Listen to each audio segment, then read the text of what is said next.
What's going on, traders? Welcome back to another video. I appreciate you tuning in. I want to go over my $900 day and my 18th straight green day, extending the streak. Gotta love it.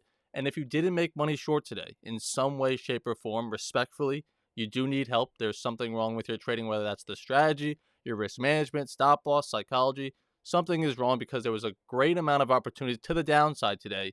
So you should have been able to capitalize on some of it, no matter what strategy you're trading. All right, so let's take a look at it here. As I appreciate you tuning in, as always, gotta love it when the streak continues. We got 18 straight green days, just the one trade for me, so I at least did make some money out of the market today. There were other opportunities. I was done at that point. But let's first go over this first trade where we were looking for shorts once we broke outside this open range low, but that's also the 10 a.m. news candle. I can't be trading that. There isn't even a signal for me to trade it at that time. But then we have the green all-time high drop potentially as support, right? It didn't act as it, but it could have. But we're not trading around there anyways, right? And I'm not chasing in shorts as it just drops without me. That's just not part of my plan. I'm not chasing momentum or chasing fearful that I'm going to miss the move, right? So thankfully it does pull back, give me my price that I want after it respects underneath the all-time high drop. Underneath New York, this is looking like our lower high, and we break the lower day view up like if you've seen in Futures 2.0 on ASFX TV. This is a bread and butter setup. We have clear, identifiable bearish structure, retesting underneath two VWAPs, right? The one side note you might not be able to tell. Stop loss placement on this is very close in terms of this is our current structure. This back here is our previous, so that's where I put it just to cover some of the bases that I'm not going to get tapped out right here at New York and still fall. Give it a little bit of space above just in case it wanted to retest and play around with that all-time high view up a couple more times. But overall, I exited the trade just as well. The quicker it moves down, I was saying this on a couple coaching calls, the quicker and faster it moves into profit for me, these straight candles down, it is over 1R for me anyway, so I should be out. The quicker I'm going to get out because the market never just drops consecutively forever. It's going to move in waves. A pullback like this or a pullback like this is going to come in, so let me get out before it does. But I really didn't leave too much on the table. I mean, I got pretty damn close to the bottom over my 1R, so you got to be happy with that.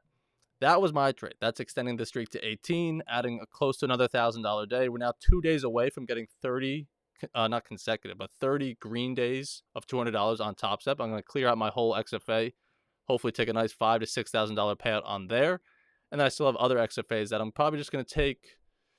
I haven't planned it out yet, truthfully. Probably get to 4,000 and then clear out half on both. Maybe have a 10K month, but we'll see when that comes. But the first big deal is the clearing of the entire XFA. But you can see my trade back here, getting out close to the bottom, right? I don't need to hold this position forever, right? I was short a little bit higher, right up here, right? I don't need to hold that forever. You can actually sell it at that pretty much same price later on and make the next part of the move. You don't need to mirror the same position all day long, right? I'm on coaching calls at this point, but this is a nice trade because you have the initial balance here, which I guess I should note on this trade. It's not marked. This is the initial balance. We know we're going to take out at least one side. We don't ever really stay trapped within that initial balance. So I'm pretty much playing, let's go break the bottom, which is pretty self-explanatory. But now back to this one.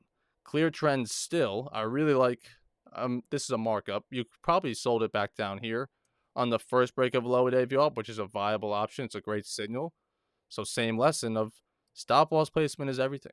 These lower highs should not freak you out of your trade as you're still falling on top. Structure is still bearish on top of you. You're still below New York VWAP. Just because it's now slightly above the lower day VWAP, like it is over here, doesn't mean you got to get freaked out of your shorts and buyers are back in control. Oh my God. If we took out this structure and got back above New York, then yes, maybe buyers are truly in. But in this bearish sentiment market, when stocks are moving lower, we had that big rip lower. Another note using the Edgeful stats, we broke out the initial balance low on my trade, right? We probably only break one side. I think today's like 30% chance we double break that. So kind of rules out any chance of us having a bullish finish to the day and we break both sides. Although we did yesterday. But even with that, we double broke yesterday. What are the odds we double break 2 times in a row? Probably unlikely. But this was the second trade of the day you probably could have taken, right? One of these breaks over here. This is the one that just eventually pops for you. And then even after that, that's on the left side here. You get another new low a day. So if you miss that one, new low, healthy pullback, right? I really like this pullback compared to these tiny ones, right? If you've seen the course again, healthy pullback versus just a couple minutes and a couple points. I really like this one, getting us close to this key VWAP of New York, still making lower highs from our previous trade back here, right? Still definitely falling. You could play bounces because I don't have it turned on, but the initial balance is also running right along here. So you could have had a nice bounce play off of that if you're really convinced on the shorts, which you probably should have been. But a nice bounce play there. But let's say you don't take that. You break the low a day view up just like every other trade we went over today. And it gives you over 1 hour, new low day. This ran even further. I just took the markup when it went here. But same thing here. This should not freak you out. Still making lower highs until that stop loss is hit. I'm liking my shorts because we're still building bearish structures. So me personally, I'm holding through these trades until I'm stopped out. Yes, that might give me bigger losses or my full losses, but I have faith that I could win more times than not, and my ideas truly aren't dead until my stop loss is hit, right? Especially for this one. As long as we're below all-time high, below the New York VWAP, still making lower highs, why the hell would I not want to be short from this price? So you just got to sit through. And if you haven't seen any of these markups before, or you don't have the strategy, you couldn't make money short today, then definitely go over to AceFX TV where we live stream all these trades. I took the first one on stream with everybody, so everyone had the enjoyment of being able to take that and make some money today. But if you go to Futures 2.0 is the strategy where you see all the setups I'm taking of the VWAP break. And I talked about the VWAP bounce today as well on the last markup, that all you need to trade is in here of your stop loss placement, your key levels, risk management, scaling your business for payouts, everything, A through Z. And then, like I said, once you go through the course, understand the strategies, come watch them and take them, trade them live with me every day and James at the New York Open and Austin. All right, so that was today's trading, all short, no longs. If I just go back to the dashboard here, you can see 18 straight days. Gotta love it. And a nice start to the month. 2 days. I didn't take anything on the Thursday. Nothing yesterday, just markups. So a 2-day January so far, 2 green days, 18 straight. Happy days. Happy start to the year. All right. So I appreciate everyone tuning in. Make sure to tune into AceFX TV. I'll see you guys on the desk tomorrow morning.